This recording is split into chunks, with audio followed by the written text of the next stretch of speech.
थोड़ा पानी रख देना। हेलो बच्चों, कल तुम्हारा एग्जाम है और आज तुम्हारे स्ट्रेस का लेवल मैं समझ सकता हूं। सबसे पहले माफी मांगता हूं कि इस वीडियो को आने में थोड़ी देर हो गई। इलेक्ट्रल पाउडर पी कर बैठा हूं तब थोड़ी एनर्जी आई है, तबियत खराब था, बट तुम्हें यह बिल्कुल फील नहीं होगा। जल्दी से मुद्दे की बात पे आ जाते हैं कि भैया 6 दिन वाली स्ट्रेटजी आपकी फॉलो कर ली है, तो आज क्या करूं। आज कुछ नहीं, जो केमिस्ट्री में बताया था कि व्हाइट पेपर लो, जितना मैक्सिमम लिख सकते हो लिखो, वही फायदा करेगा। आप बच्चे अब साइड हो जाओ, बच्चे को बस पास कराने को मैं बात करूंगा, ठीक है। जिन्होंने 6 दिन की स्ट्रेटजी फॉलो कर ली है वो बढ़िया 80 में 80 ले आओगे। अब मैं बात करने जा रहा हूं वैसे बच्चे की जो एकदम जीरो पे बैठा है। मैं ये मान के चल रहा हूं कि उसे कुछ भी नहीं आता, कुछ भी मतलब कुछ, उसे चैप्टर के नाम भी नहीं याद। तो मैं क्या पढ़ना है ये इस वीडियो में बिल्कुल नहीं बताऊंगा। इस वीडियो के बाद तुम जो भी पढ़ोगे वो एडिशनल फायदा ही करेगा, ठीक है, और बेटर नंबर ले आओगे। लेकिन इस वीडियो में मेरा पूरा का पूरा मकसद है कि भैया 80 में 27 नंबर आ जाए कि मैं पास हो जाऊं। मुझे कुछ नहीं आता भैया, भैया है ना, पास करा देगा, ठीक है। अब इस वीडियो के बाद तुम जो भी पढ़ोगे वो तुम्हारी श्रद्धा है, बढ़िया। तो बच्चा ये सारी चीजों को अप्लाई करने के लिए आपको एग्जाम देना होगा, और एग्जाम में किस तरीके से तुम लिखोगे जिससे तुम पास हो जाओगे। मेरा ये एजम्पशन है कि तुम्हें कुछ नहीं आता, तो तुमसे मैं ये नहीं कहूंगा क्वेश्चन सॉल्व करोगे। मैं ये मान के चल रहा हूं कि किसी बच्चे से एक भी सवाल नहीं बनेगा, कुछ नहीं बनेगा उससे, ऐसा मैं मान के चल रहा हूं, ठीक है। इतना क्लियर मैंने मान लिया। भैया मैं तो थोड़ा बेहतर हूं, बच्चा तुम बेहतर हो तो तुम थोड़े और बेहतर नंबर ले आओगे, सिर्फ पासिंग मार्क्स क्या, तुम 40 टच कर लोगे। लेकिन ये वीडियो जस्ट पास होने के लिए, जिससे एकदम भैया 27 से एक नंबर ज्यादा नहीं चाहिए, पास करा दो उसके लिए। तो सबसे पहले जैसा कि केमिस्ट्री में भी मैंने तुम्हें बताया था, मैथमेटिक्स में एक बात ध्यान रखना कि मैथमेटिक्स में नंबर स्कोर करना केमिस्ट्री से इजी होता है, ठीक है। मैथमेटिक्स का पेपर थोड़ा टफ होता है, ये बात भी है, लेकिन दोनों तो ऑपोजिट लगेंगे। भैया टफ होता है तो पास करना मुश्किल होगा ना, नहीं, पासिंग मार्क्स लाना मैथमेटिक्स में इजी है केमिस्ट्री से। क्यों बता रहा हूं मैं ऐसा, क्योंकि मैथमेटिक्स में जब टीचर को कॉपी चेक करने के लिए मॉडल आंसर्स मिलते हैं तो उसमें जो पहला स्टेप होता है ना, उस, क्योंकि स्टेप मार्किंग होती है आप लोगों की, तो जो पहला स्टेप होता है वो क्वेश्चन के जस्ट अगर आप गिवन लिख देते हो ना, वो पहला स्टेप आपका हो जाता है कि अच्छा किस इक्वेशन को इंटीग्रेट करना है, मैंने वो लिख दिया, and we have to integrate it लिख दिया, बस एक नंबर आपके मिल जाएंगे। तो आपको सबसे पहले क्या करना है, सबसे पहला लेसन मेरा लेके जाना है कि आप जो भी आपको मैथमेटिक्स के पेपर में सवाल दिखेंगे, सबसे पहले किसी भी सवाल को आप छोड़ोगे नहीं। मास्टर को नंबर देने का मौका आप खुले आम दोगे। सोचो ना, एक सवाल मिला, वो मुझे नहीं आता, मैंने उसे पूरा का पूरा छोड़ ही दिया, तो मास्टर चाह करके भी ना तुम्हें वो नंबर कहां से देगा, खुद से लिख के थोड़ी दे देगा। तो उसमें कुछ भी तुम्हें लिखना है।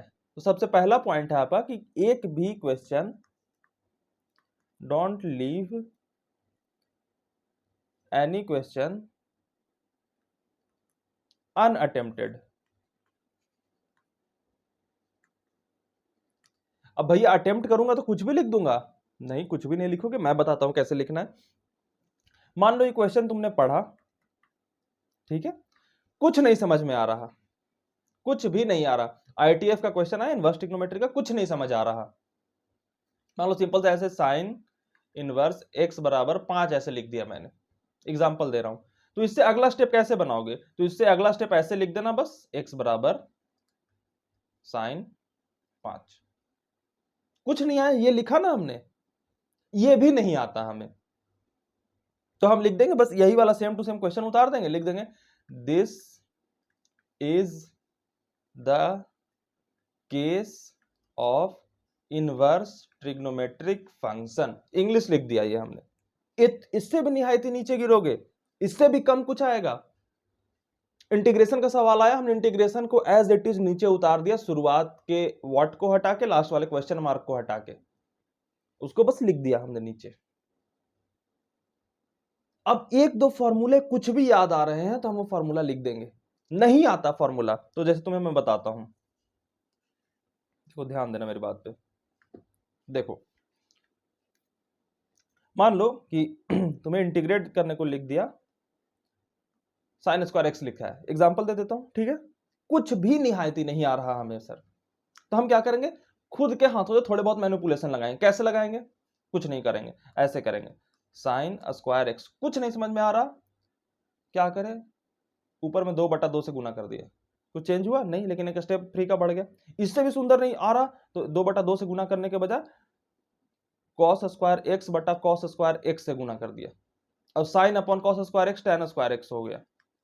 इसका कोई लॉजिक नहीं है, मैं कुछ भी कर रहा हूं लेकिन आगे बढ़ रहा हूं। टैन स्क्वायर एक्स हो गया, यहां पे कॉस स्क्वायर एक्स हो गया, कुछ भी कर दिया मैंने, बस इतना लंबा लिख लिया। मास्टर को नंबर देना होगा, वो दे देगा, क्योंकि मैथमेटिक्स का पेपर टफ आता है तो चेकिंग लीनियंट हो जाती है। समझ में आई इतनी मेरी बात?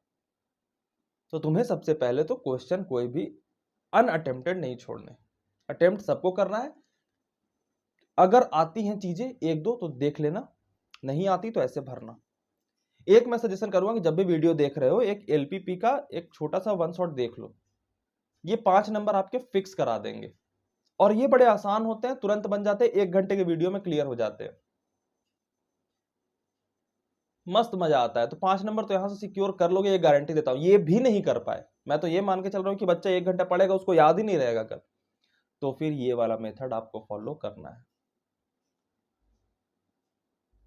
2-3 बातें और ध्यान रखना कि मैथमेटिक्स में ना ज्यादा कंफ्यूजिंग तरीके से लिखोगे ना तो मास्टर नंबर काटता है, क्योंकि मैथ्स वाले मास्टर होते हैं खड़ूस थोड़े। तो आप अगर फर्जी स्टेप से लिख रहे हो ना, इसे बड़े सुंदर राइटिंग में लिखना, राइटिंग बड़ा सुधार के, कटपिट ज्यादा नहीं, बिल्कुल ऑर्गेनाइज तरीके से, जैसे मास्टर को लगे कि अरे यही तो सॉल्यूशन है। एकदम सुंदर तरीके से। राइटिंग का फर्क पड़ता है बोर्ड्स के एग्जाम में, कॉम्पिटिटिव एग्जाम नहीं है ये, है ना। तो बिल्कुल राइटिंग पे ध्यान दे देना, एक भी क्वेश्चन कॉन्टेंट मत छोड़ना। और एक बात और कि मैथ्स का पेपर कल टफ आएगा ही आएगा, हर साल आता है, मैथ्स का पेपर टफ आएगा।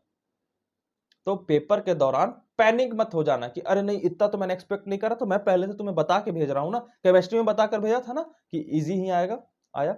मैथ्स में पहले बता के भेज रहा हूं कि टफ साइड में आएगा। इसलिए 6 दिन की स्ट्रेटेजी मैंने जिन बच्चों को दी थी, उन्हें कहा था जेई मेन तक के टच कर लेना। तो बस इतनी चीजों को अप्लाई करना। ये तो मैंने कुछ ऐसा पढ़ने का बताया ही नहीं है।